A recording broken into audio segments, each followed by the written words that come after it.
So vasanas have no strength of their own. Vasanas derive their strength from us. So how are vasanas strengthened? The more we allow ourselves to be swayed by any particular vasana, the stronger that vasana becomes. For example, if I have an inclination to eat chocolate, the more I indulge in that inclination, the stronger that inclination will become, and the more difficult it will be for me to resist the inclination. But if instead of allowing myself to be swayed by that inclination, whenever that inclination to have some chocolate arises, because I know the chocolate is not good for me, or at least eating too much is not good for me, I restrain myself, I avoid. Therefore, the vasana becomes weaker because I'm not indulging it. So the more we refrain from being swayed by any particular vasana, the weaker that vasana becomes, and the easier it becomes for us to refrain from being swayed by it. So what happens when we are practicing self-attentiveness? We are being swayed only by the sat vasana, the inclination to hold on to our own being. And because we're holding on to our own being, we're not allowing ourselves to be swayed by any other vasanas.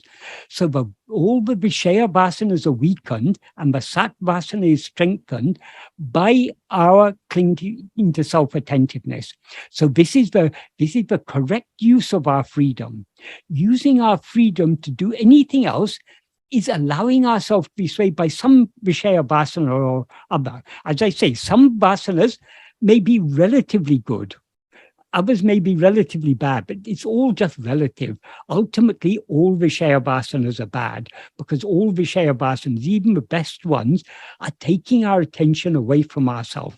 So because we have this freedom, we should use this freedom wisely by clinging to self-attentiveness.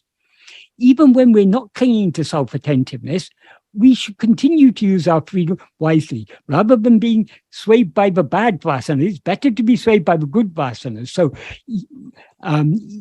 that's why if we are following this path of self-investigation, our mind is automatically being purified. And because the mind is purified, we are swayed less and less by the bad vasanas.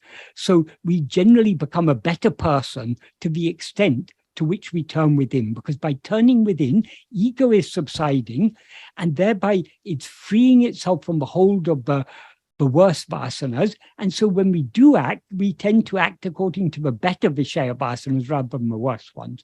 But best just to cling to self-attentiveness. That is our aim. That is what we're striving towards. But because the viṣaya-vāsanās are still there, we are constantly being buffeted here and there by our viṣaya-vāsanās because we are still weak, and we have invested so much strength in those. We've strengthened those viṣaya-vāsanās so much, but it's now difficult for us to resist them. So we are constantly being swayed here and there by our viṣaya-vāsanās. That's what Bhagavan is praying about in these verses of Akṣaramaṇamālai.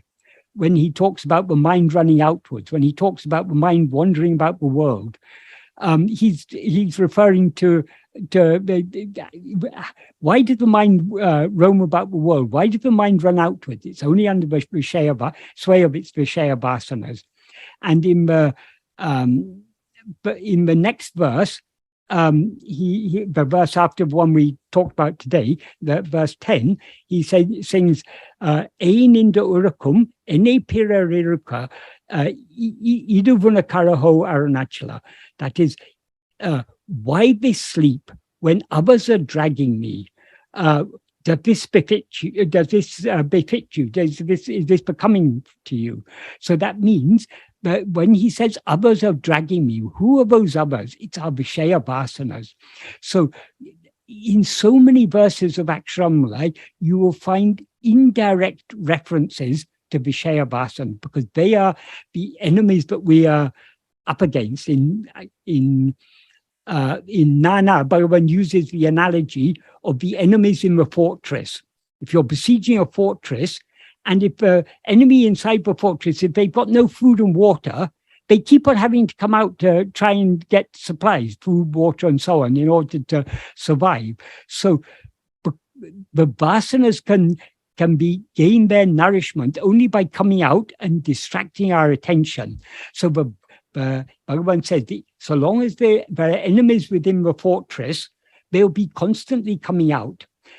If one cuts them down as and when they come, that means if we don't allow ourselves to be swayed by those vasanas that rise from the heart, from within ourselves, that means they will thereby cutting them down, and eventually the fortress will be captured by us.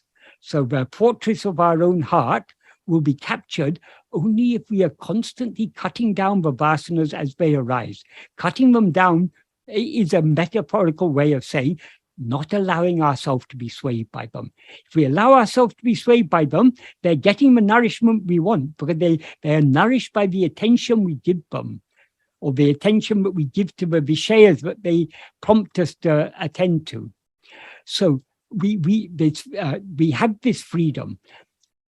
But as Bhagavan said, whatever we are to experience in this lifetime, that is the fruit of our past actions that have been allotted for us to experience in this lifetime. So whatever is to happen to us, whatever we are to experience, is entirely according to prarabdha, according to destiny. We have no freedom to change that. And in order for us to experience our destiny, certain actions of mind, speech, and body are required on our part. Those actions we are made to do by God. That's what Bhagavan meant in the first sentence of the note he wrote for his mother, when he said, Avarava prarabdha prakaram adakanavan angang girindu atvipan. That means, according to the prarabdha of each one, he who is for that, meaning God or Guru, being there, implying in the heart of, being in the heart of each one, Artavipan will make them dance, will make them act. So we will be made to do whatever actions of mind, speech, and body are necessary in order for us to experience our prarabdha. So why Bhagavan taught us that? We need not be concerned about our outward life, because our outward life is already predetermined by prarabdha. So we can, if we want to, that is, though we are not free to change what we are to experience, that is, what is predetermined is predetermined. It cannot be changed in any way. Though we're not free to change it, we're free to want to change it. I can want to, it may be my destiny to live in poverty all my life, but that doesn't stop me wanting to be very rich. It doesn't stop me trying to be very rich. So I can be trying all sorts of, by honest means or foul means, whatever, I can be constantly trying to become rich. But because it's my destiny to be poor, however much I want to be rich, however much I try to be rich, I will remain poor. So we have that, but that obviously trying to achieve anything in this world is a misuse of our freedom. How we should use, the correct way to use our freedom is to turn within. If instead of turning within, we use our freedom to try and achieve this or that in our life, we are just creating fresh karma.